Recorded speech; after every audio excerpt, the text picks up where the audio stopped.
हमारे साथ हैं power minister R K. Singh sir. Sir, India ने एक बड़ा बायलैटरल एग्रीमेंट सऊदी के साथ किया है। क्या फ़ायदा इंडियन रिन्यूएबल और पावर सेक्टर को इस बायलैटरल से होगा? ये जो बायलैटरल है ये एक ओवर आर्चिंग बायलैटरल है। इसमें हम लोग ने जो एग्री किया है कि हम रिन्यूएबल एनर्जी में कोऑपरेट करेंगे, दोनों कंट्रीज़ में इन्वेस्टमेंट्स में। हम लोग ग्रीन हाइड्रोजन में कोऑपरेट टुगेदर साथ काम करेंगे, कोऑपरेट करेंगे, आपस में एक्सचेंज करेंगे अपने एक्सपीरियंसेस, व्यूज़, एक्सेट्रा एक्सेट्रा।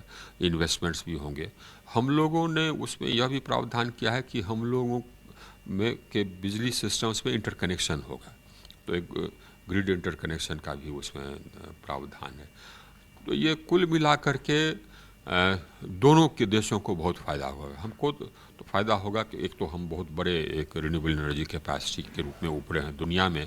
आज हम एक लीडर हैं रिन्यूएबल एनर्जी में।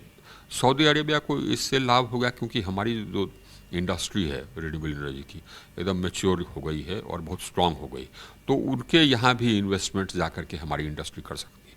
हम तो चाहेंगे कि हमारी इंडस्ट्री ग्लोबल हो, और ये सऊदी अरेबिया का हमारा स्ट्रेंथ ये है, हमारी टेक्नोलॉजी रिन्यूएबल एनर्जी में कैपेसिटी जो हमारी इंडस्ट्री है, ये हमारी स्ट्रेंथ है। उनका स्ट्रेंथ है कि उनका कॉस्ट ऑफ फाइनेंस बहुत कम है, तो ये हमको बेनिफिट करेगा कॉस्ट ऑफ फाइनेंस। और थ्रू सऊदी अरेबिया जो इंटरकनेक्शन की हम बात कर रहे हैं, तो थ्रू सऊदी अरेबिया क्या होगा कि हम लोग कनेक्ट हो जाएंगे टू द यूरोपियन मार्केट। एक तो मिडल ईस्ट ग्रिड से भी कनेक्ट हो जाएंगे, यूरोपियन मार्केट्स में से भी कनेक्ट हो जाएंगे, तो हमारे रिन्यूएबल एनर्जी के लिए बड़ा मार्केट भी मिलेगा। उसी तरह से सऊदी अरेबिया को भी थ्रू इंडिया एक साउथ ईस्ट एशिया का भी एक बड़ा रिन्यूएबल एनर्जी के लिए एक मार्केट मिलेगा। कुल मिलाकर के दोनों देशों के लिए विन विन सिचुएशन है। सर, न्यू दिल्ली डिक्लेरेशन का जो हुआ है G20 में, सर उसका रोड मैप पावर सेक्टर और स्पेशली जो एनर्जी ट्रांजिशन को लेकर जो रोड मैप तैयार किया गया उसको जो डिक्लेयर किया गया उसका रोड मैप क्या रहेगा, किस तरीके से उसको इम्प्लीमेंट किया जाएगा? मोटा मोटी हम तो ऑलरेडी उस रोड मैप में अग्रणी हैं, इसलिए कि उसमें कहा गया है कि रिन्यूएबल एनर्जी कैपेसिटी को हम लोग मल्टीप्लाई करेंगे 3 टाइम्स। तो हमारा जो रिन्यूएबल एनर्जी कैपेसिटी का ग्रोथ रेट है वो दुनिया में सबसे अधिक ग्रोथ रेट हमारा करीब करीब होगा, जिस कैपेसिटी से हम रिन्यूएबल एनर्जी ऐड कर रहे हैं अपने यहाँ। इसी तरह से एमिशंस रिडक्शन में भी, एनर्जी एफिशिएंसी में भी था कि हम लोग एनर्जी एफिशिएंसी के रेट को डबल करेंगे। तो ऑलरेडी एनर्जी एफिशिएंसी में भी हम एक ग्लोबल लीडर के रूप में उभरे हैं। आप ये सोचिए कि रिन्यूएबल एनर्जी कैपेसिटी का अगर आप बात लें, तो हम लोगों ने जो प्लेज किया था COP21 में कि 2030 तक हमारी रिन्यूएबल एनर्जी, हमारा जो टोटल पावर जनरेशन कैपेसिटी है उसका 40% होगा ये नॉन फॉसिल से यानी रिन्यूएबल से, वो हम 2021 में अचीव कर लिए।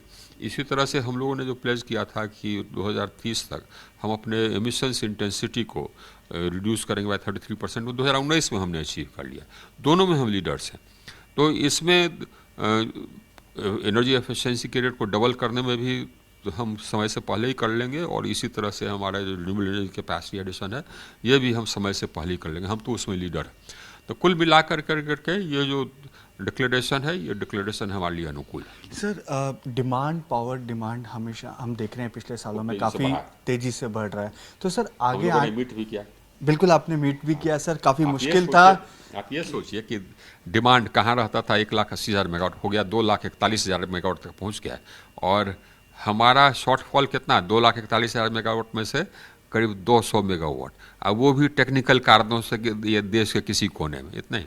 सर, प्रोडक्ट मिक्स क्या रह सकता है, जैसे सोलर कितना होगा, गैस हमारा जो प्रोडक्ट मिक्स है, अभी तो सभी चीज़ हम इस्तेमाल करते हैं, लेकिन धीरे धीरे जो प्रोडक्ट मिक्स में हमारी बहुतायत हो रही है रिन्यूएबल एनर्जी की, अब वही चाहिए भी।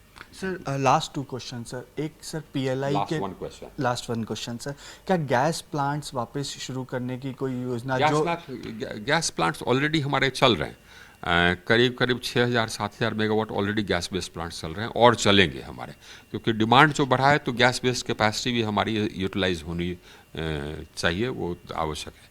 तो कुल मिलाकर के गैस बेस्ड कैपेसिटी हमारा 10-12 हज़ार मेगावाट तक जाएगी। सर, थर्मल के लिए रिकमेंडेशंस कि थर्मल प्लांट और स्टार्ट हों देश के अंदर, उसके लिए आपके पास कोई नई रिकमेंडेशंस आ रही है?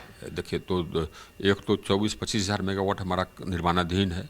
इसके अलावे जो निर्माण के प्रारंभिक चरणों में है, बिड वगैरह हो रहा है, करीब करीब 24,000 मेगावाट है। हमको हो सकता है कि कुछ और प्लांट शुरू करना पड़े। Thanks for giving time to Zee Business sir, thanks for giving.